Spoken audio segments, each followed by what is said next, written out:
Next slide. Okay, there it is.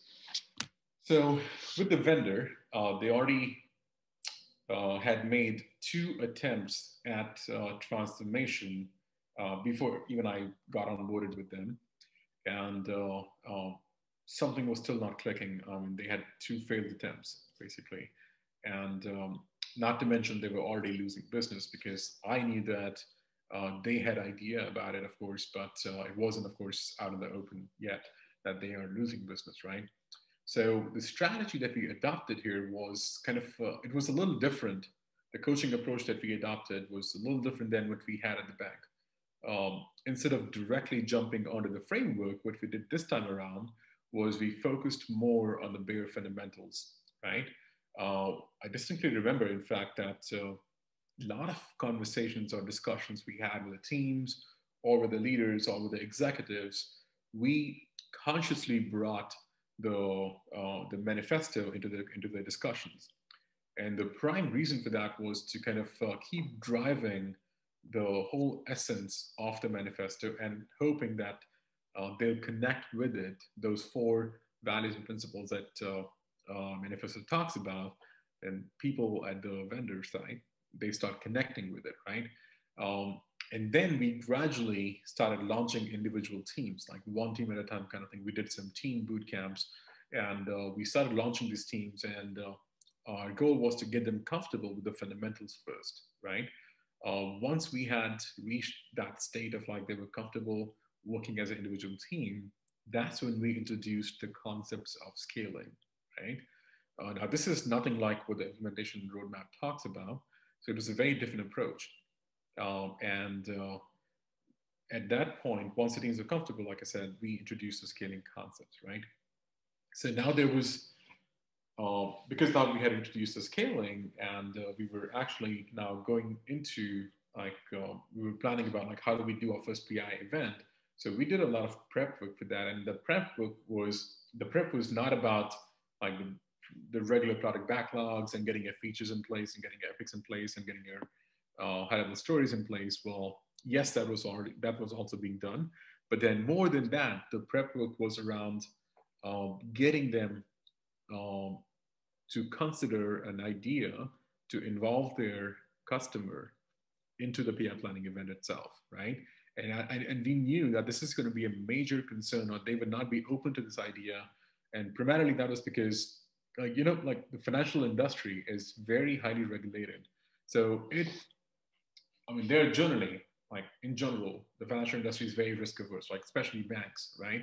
A small issue or a small miss on anybody's side can lead to major, dramatic financial impacts, right?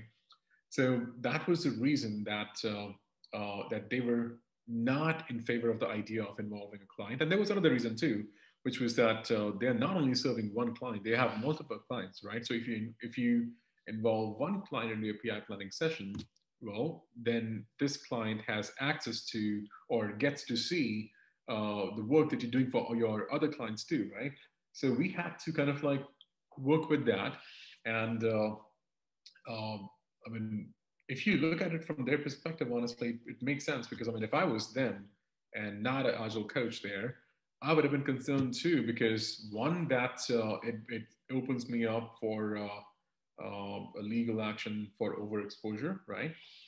It also I already know that I'm losing business with at least one of my major clients. So there is pressure. So they wanted to save it and they were going into more of a cocoon mode versus trying to open up and be more open to taking a little bit of risk. And I think that was the coaching and the priming that we had to do a lot with them, right? So we prepped them for the PI planning event, and we did a very meticulous level of planning for making sure that this bank, when we invite them to the PI planning event, they don't see any work that the vendor was doing for other clients, right?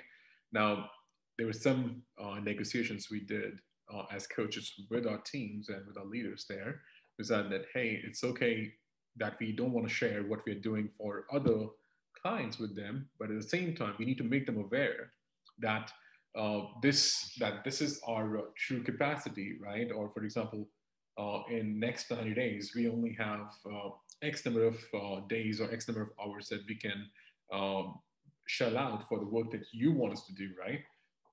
So the idea was not to paint a very rosy picture about the PI planning event or to have a perfect PI planning event. The idea was to actually create an environment where the client and the vendor could have a very open dialogue around delivering, around the delivery challenges, and also the true capacity that the teams had uh, and out of the full bucket list of work that the client brought, well, not everything could be done. We knew that, right? So instead of saying yes, boss kind of responses there, we kind of like had those discussions and negotiations for what, based on our capacity, we could realistically deliver in the next 30, 60, 90 days, right?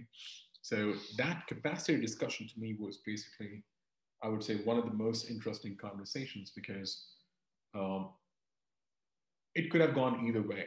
It could have been like, hey, the client would have felt like, hey, okay, so you're worried about servicing other clients and you don't care about me, and I that might have offended me as a client because now I'm not being felt, I'm not feeling special anymore, right? Even though I'm one of your major clients, but I don't feel special because you are shelling out time for other clients. But surprisingly, that wasn't the case, right? I believe that honesty and the transparency that we shared there, um, the client actually went back to reprioritize their work so they can bring in their true priorities, their highest priority items to us, which we could realistically do based on our capacity. So they, in fact, used our capacity, available capacity, to actually prioritize their work and only expect so much, right? And I believe that to me personally, I mean, it's very simple. Why ask for something? Why ask for everything, uh, and live with the uncertainty of getting it or not getting it kind of thing? But rather, I would ask for things that I know for sure can be delivered, right? And can be delivered on time, right? So that was, I believe, were the few actions we took that really changed the perspectives there. I mean, going into both the engagements, I knew what the perspectives were, but then after working with the vendor, especially, and convincing them to be open to invite the customer to their planning event, I think that changed a lot of things. So, what worked for both of them was setting up the right expectations up front, having an open dialogue, open and honest dialogue, and understanding their true priorities, right? Not everything is number one priority. And that I think I'm pretty sure a lot of you have already experienced as well that everything is number one priority. And that is just not right. That cannot be possible, right? I will say that the vendor still they still lost their business because that was, I mean, by the time these corrective actions were put in place, it was already too late, and the decisions were made on the bank side to move that business to another vendor. But on the flip side, on the positive side, it did open up new revenue streams for the vendor. And if I remember the correct amounts, it was we lost about $20 million in revenue each year, and what we gained was roughly between 30 or 35 million. So we actually came out on top in the end um, by that mere simple fact of like involving them and engaging them into our conversations, right?